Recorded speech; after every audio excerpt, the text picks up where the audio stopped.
Doctor ortho Ayurvedic oil and capsule, अब दर्द भी घुटने टेकेगा।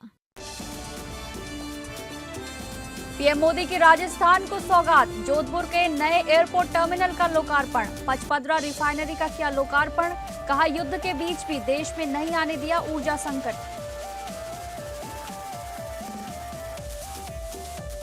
पंजाब कांग्रेस में टूट संभव, चन्नी की मीटिंग में 50 नेता पहुंचे, बोले हाईकमान प्रधान वनरिंग को हटाए, एक सांसद दिल्ली में शाह से मिले। नागपुर में मोहन भागवत ने संघ की कार्यप्रणाली पर की स्थिति स्पष्ट, कहा आरएसएस किसी संगठन को कंट्रोल नहीं करता, 5 महाद्वीपों के लोग चाहते हैं कि आरएसएस जैसी ट्रेनिंग। भाजपा अध्यक्ष बनने के बाद पहली बार यूपी के 2 दिवसीय दौरे पर नितिन नवीन, सीएम योगी संग बैठकें और संगठनात्मक चर्चाएं से यूपी चुनाव की रणनीति को मिलेगी धार।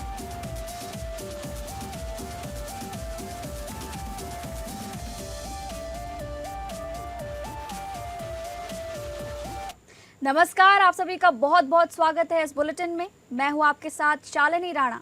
शुरुआत करेंगे बुलेटिन की। भारत के प्रधानमंत्री नरेंद्र मोदी ने राजस्थान दौरे के दौरान जोधपुर के नए एयरपोर्ट टर्मिनल और करीब 79,459 करोड़ रुपए की लागत से विकसित पचपदरा रिफाइनरी का लोकार्पण किया है। राजस्थान में पश्चिम एशिया में जारी युद्ध का उल्लेख करते हुए प्रधानमंत्री ने कहा कि इस युद्ध ने 21वीं सदी के सबसे बड़े ऊर्जा संकट को जन्म दिया, लेकिन 21वीं सदी के नए भारत का संकल्प इस संकट पर भारी पड़ा। हमने हर स्तर पर सही और समयबद्ध फैसले लिए, संकट का सटीक आकलन किया और प्रभावी रणनीति तैयार की। उन्होंने आगे कहा कि इन संवेदनशील निर्णयों का महत्व आने वाला इतिहास अवश्य दर्ज करेगा। प्रधानमंत्री ने कहा कि भारत अपनी जरूरत की लगभग 60% एलपीजी का आयात करता है, जिसका बड़ा हिस्सा खाड़ी देशों से आता है। युद्ध और तनाव के कारण आपूर्ति प्रभावित होने का खतरा पैदा हो गया था। ऐसे समय में राजस्थान की धरती से मिली संघर्ष की प्रेरणा के साथ सरकार ने देश में ही एलपीजी उत्पादन बढ़ाने का निर्णय लिया। युद्ध की वजह से डीजल पेट्रोल पर आया संकट भी बहुत बड़ा था। हमारे देश में तेल के बड़े बड़े कुएं नहीं हैं। जब ये संकट बढ़ा तो क्रूड ऑयल की कीमतें $70 प्रति बैरल से $120 प्रति बैरल तक पहुंच गई थी। आयात के रास्ते भी बंद थे। दुनिया के कई देशों में डीजल पेट्रोल की कीमतों में 40 से 50% का इजाफा हो गया। कई देशों में तो डीजल पेट्रोल कोटे के आधार पर मिलने लगा था, लेकिन भारत में एक दिन भी ऐसे हालात नहीं आए। इसी कड़ी में प्रधानमंत्री नरेंद्र मोदी ने राजस्थान दौरे के दौरान जोधपुर के नए एयरपोर्ट टर्मिनल और करीब 79,459 करोड़ रुपए की लागत से बनी पचपदरा रिफाइनरी का लोकार्पण किया।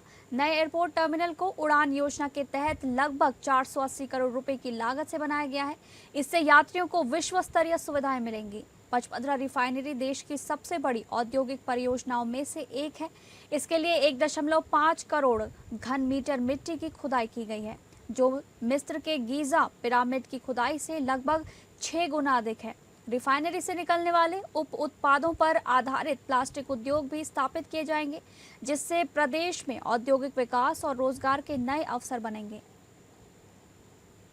मुझे बताया गया कि आज राजस्थान में 10-12 हजार स्थान पर लाखों की तादाद में इस कार्यक्रम में लोग जुटे हैं। और अभी मैं स्क्रीन पर भी देख रहा था, जहां भी देखो लोग ही लोग नजर आ रहे हैं।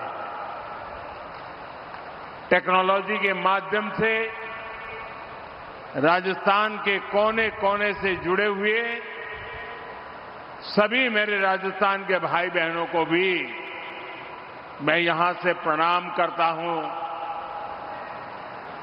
साथियों, गर्मी के एक मौसम में स्थान स्थान पर इतनी बड़ी मात्रा में लोगों का एकत्र आना, हम सबको आशीर्वाद देना, ये दिखाता है कि भाजपा सरकार के प्रयासों पर आपका विश्वास कितना बुलंद है। अगली खबर का रुख करेंगे, जहां पर पंजाब में 2027 के विधानसभा चुनाव से 8 महीने पहले ही टूट के आसार बने हुए हैं। पूर्व सीएम व जालंधर से सांसद चरणजीत चन्नी के बगावती तेवर देख कांग्रेस हाईकमान एक्टिव हो गया है। दिल्ली से एक सीनियर नेता ने चन्नी को कॉल कर अभी कोई बड़ा कदम न उठाने को कहा है। दूसरी तरफ दिल्ली में अमित शाह से मिलकर आए गुरदासपुर सांसद सुखजिंदर रंधावा ने हाईकमान पर ही सवाल खड़े किए। रंधावा ने कहा, लीडरशिप को देखना चाहिए कि ऐसी बातें क्यों हो रही हैं। इतने पदाधिकारियों के बावजूद डैमेज कंट्रोल क्यों नहीं हो रहा। वहीं पंजाब कांग्रेस के प्रभारी भूपेश बघेल भी इसको लेकर हरकत में आ गए हैं। वो अगले कुछ ही दिनों में चंडीगढ़ पहुंचकर मौजूदा प्रधान सांसद अमरिंदर सिंह राजा वंडिंग और पूर्व सीएम सांसद चरणजीत चन्नी से मुलाकात कर सकते हैं। सांसद अमरिंदर राजा वंडिंग को प्रधान बनाए रखने पर पूर्व सीएम चरणजीत चन्नी ने कांग्रेस हाईकमान को तीखे तेवर दिखाए। अपने घर मोरिंडा में 50 से ज्यादा नेता इकट्ठे कर हाईकमान का फैसला रिजेक्ट कर दिया। चन्नी गुट ने कहा कि एक हफ्ते के बाद वो हाईकमान से मुलाकात करेंगे और अपना विरोध दर्ज कराएंगे।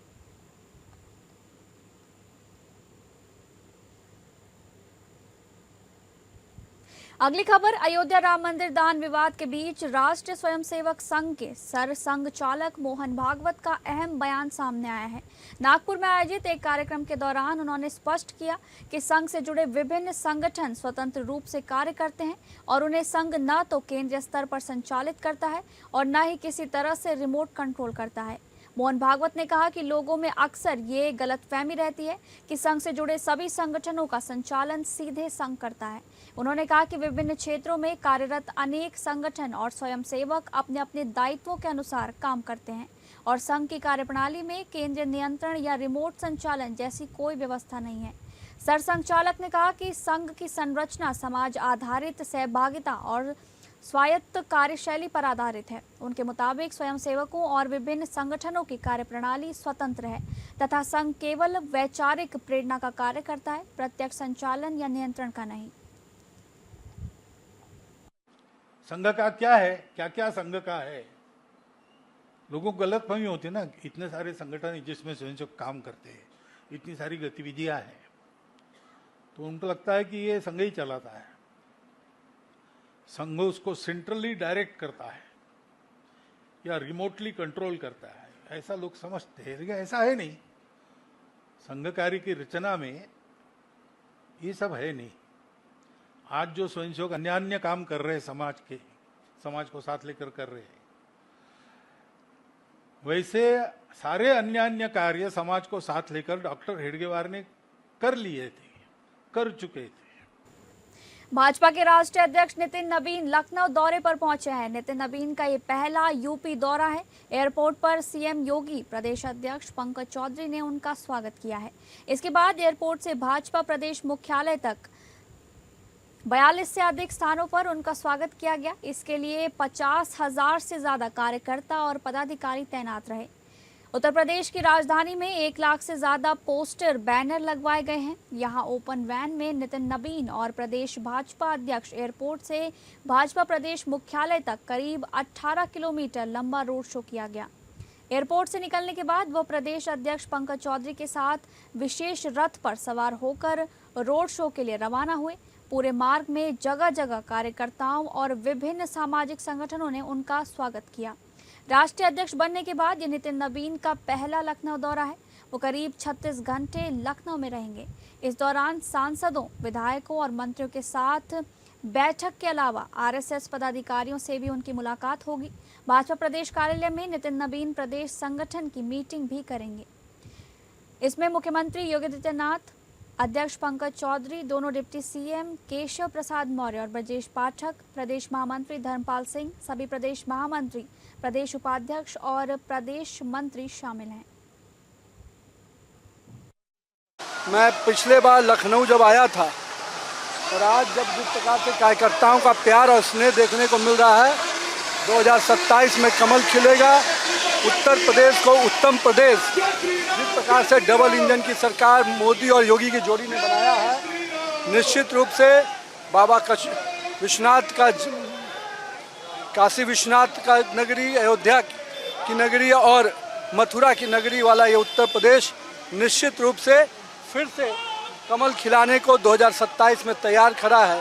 और आज की जो वानगी देखने को मिली है, मैं मानता हूं कि पूरे लखनऊ में और पूरे उत्तर प्रदेश में जो कार्यकर्ताओं का उत्साह देखने को मिल रहा है, निश्चित रूप से 2027 का क्लियर कट कर सकते हैं। 2027 की तैयारी भारतीय जनता पार्टी कार्यकर्ताओं ने।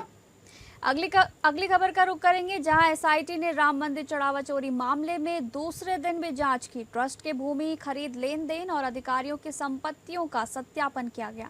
पुलिस ने आरोपी अविनाश शुक्ल को रिमांड पर लेकर उसके कमरे और ठिकानों का निरीक्षण किया, जिसमें एक कार और अन्य संपत्तियों का पता चला है। राम मंदिर के चढ़ावा चोरी मामले की जांच कर रहे विशेष जांच दल ने दूसरे दिन भी लगभग 8 घंटे पड़ताल की है। ट्रस्ट के लिए भूमि खरीद को लेकर विभिन्न बैंकों से हुए लेन देन का सत्यापन भी किया गया। गणना में शामिल रहने वाले बैंक कर्मियों को बुलाकर पूछताछ भी की गई है। मंदिर से जुड़े तीनों जिम्मेदार लोग चंपत राय, अनिल मिश्र तथा गोपाल राव की संपत्तियों का विवरण भी देखा गया है। शाम 7 बजे टीम लखनऊ रवाना हो गई। अयोध्या राम मंदिर के दान पात्रों से चोरी के मामले पर राष्ट्रीय स्वयंसेवक संघ ने पहली बार आधिकारिक प्रतिक्रिया दी है। सरकार्यवाहक दत्तात्रेय होसबोले ने कहा है कि इस घटना से करोड़ों राम भक्तों की आस्था को ठेस पहुंची है। दोषियों को कड़ी सजा मिलनी चाहिए। राज्य सरकार द्वारा एसआईटी की समय सीमा 15 जुलाई तक बढ़ाने के बाद गुरुवार दोपहर 2 बजे दोबारा एसआईटी के तीनों सदस्यों लखनऊ कमिश्नर विजय विश्वास पंत, आईजी रेंज किरण एस व विशेष सचिव वित्त नील रतन कुमार ने महासचिव चंपत राय, सदस्य अनिल मिश्र व व्यवस्थापक गोपाल राव सहित भूमि खरीद से जुड़े लोगों से पूछताछ की थी और इन लोगों से उनकी संपत्तियों का विवरण मांगा था।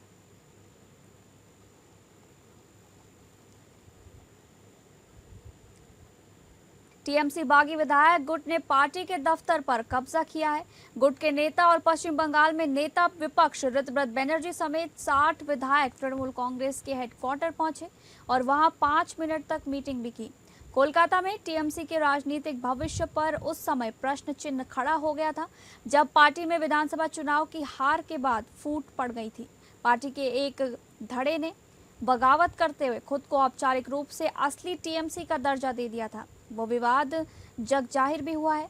वहीं चुनाव आयोग ने दोनों पक्षों से पूछा भी कि कौन असली टीएमसी है। गुट ने नेता और पश्चिम बंगाल में नेता विपक्ष ऋतव्रत बनर्जी समेत 60 विधायक तृणमूल कांग्रेस के हेडक्वार्टर पहुंचे और वहां 5 मिनट तक मीटिंग की, जहां पर फिर बाहर निकलकर गेट पर ताला लटका दिया गया। बागी गुट ने दावा किया है कि हम असली टीएमसी हैं, दफ्तर पर हमारा अधिकार है। इसके बाद ममता बनर्जी समर्थक टीएमसी नेता कुणाल घोष के नेतृत्व में पार्टी कार्यालय पहुंचे, जहां लगातार हंगामे की खबर है। ऋतव्रत बनर्जी ने समर्थकों नेताओं के साथ मुख्यालय में बैठक कर खुद को असली तृणमूल कांग्रेस बताया। उन्होंने कहा कि अब पार्टी का काम यहीं से चलेगा।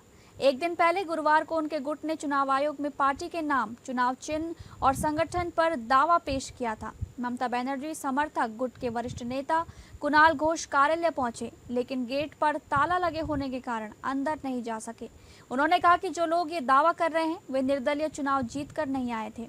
कार्यालय पर कब्जा राज्य प्रशासन और पुलिस की सहमति से किया गया है। हाँ आया है वो ऋतुव्रत बनर्जी वो लोग एक तो डॉक्यूमेंट्स दिया, उसका रिप्लाई मांगा है। वो लोग हम लोग सोचते हैं क्या करेगा करेंगे। खेल वो लोग शुरू किया है, खत्म करके दिखाएगा। दोनों जगह में दिखाएगा। एक अदालत में दिखाएंगे और फिर जनता की अदालत में दिखाएंगे। ये छोटे स्पेशल क्रिमिनल लोग को सब दिखा देंगे। नहीं, it is totally wrong, against law. It's an attempt to forcibly occupy. but we shall look into it. We shall take civil and criminal process against this, and our boys have gone there. Let us see what they report. अगली खबर का रुख करेंगे, जहां Iran के पूर्व supreme leader Ayatollah Ali Khamenei और उनके परिवार के सदस्यों की अंतिम विदाई की रस्में शुरू हो गई हैं। खामेनेई के साथ उनकी 14 महीने की पोती, पत्नी, बेटी और दामाद को भी श्रद्धांजलि दी जा रही है। खामेनेई की पोती के छोटे से ताबूत के पास उसकी तस्वीर भी रखी गई है। तेहरान के मोसल्ला परिसर में अली खामेनेई और उनके परिवार के कई सदस्यों के ताबूत रखे गए हैं। ईरानी राष्ट्रपति मसूद पेजेश्कियान समेत देश का शीर्ष नेतृत्व तेहरान के ग्रैंड मोसल्लम में खामेनेई को श्रद्धांजलि देने पहुंचा है। इस दौरान पेजेश्कियान भावुक होकर रो पड़े।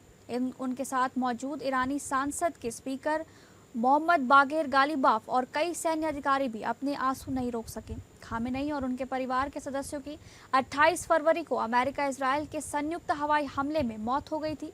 131 दिन बाद 9 जुलाई को उन्हें ईरान के मशहद शहर में सुपुर्द एक खाक किया जाएगा। अंतिम संस्कार के कार्यक्रमों में 100 से ज्यादा देशों के प्रतिनिधि शामिल हुए हैं। हालांकि रूस, चीन, भारत और तुर्की जैसे देशों के टॉप लीडर्स ने इससे दूरी बरती है। ईरान की तरफ से न्योता भेजे जाने के बावजूद इन्होंने अपने निचले स्तर के प्रतिनिधियों को भेजा है। भारत सरकार की ओर से भी विदेश राज्य मंत्री पवित्र मार्ग्रेटा और बिहार के राज्यपाल सैयद अता हसनैन आधिकारिक रूप से इस समारोह में शामिल हो रहे हैं। जम्मू कश्मीर की पूर्व मुख्यमंत्री और पीडीपी चीफ महबूबा मुफ्ती, वरिष्ठ कांग्रेस नेता सलमान खुर्शीद और कांग्रेस प्रवक्ता पवन खेड़ा तेहरान पहुंच चुके हैं और उन्होंने भी खामेनेई को श्रद्धांजलि अर्पित की है।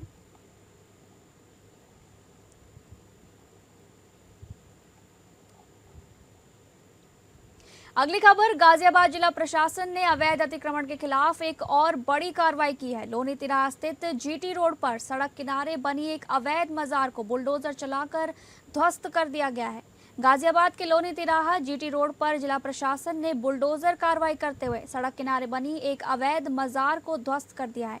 प्रशासन के मुताबिक ये निर्माण करीब 6 वर्षों से सड़क पर अतिक्रमण कर बना हुआ था, जिससे यातायात प्रभावित होता था और लोगों को रोजाना जाम की समस्या का सामना करना पड़ता था। लगातार मिल रही शिकायतों के बाद प्रशासन ने कार्रवाई करते हुए अतिक्रमण हटा दिया है। तस्वीरों में साफ देखा जा सकता है कि जिला प्रशासन बुलडोजर की मदद से सड़क किनारे बने अवैध निर्माण को हटाने की कार्रवाई कर रहा है। प्रशासन का कहना है कि ये कार्रवाई यातायात को सुचारू बनाने और सार्वजनिक भूमि को अतिक्रमण मुक्त कराने के उद्देश्य से की गई है।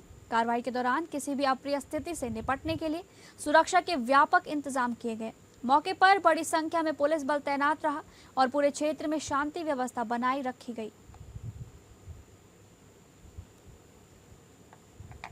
गाजियाबाद मार्ग जो है, इस पर एक मजार है जिसको आज क्या नाम है PWD द्वारा और जो यहाँ पे नगर पालिका है उसके द्वारा हटाए जाने का निर्णय लिया गया है। उसी एक संदर्भ में यहाँ पर आज पर्याप्त मात्रा में पुलिस बल लगाया गया है। यहाँ पर लगभग 300 के आसपास हमारी सिविल पुलिस है और 2 प्लाटून PSC है और ये कार्रवाई अभी शुरू करने जा रहे हैं। आज ये जो सैयद भूरे साहब की जो मजार हटाई जा रही है, मैं SDM साहब मेरे साथ थे, उनसे पूछ रहे थे कि आखिर कितनी पुरानी थी और कहाँ ये मजार बनी थी।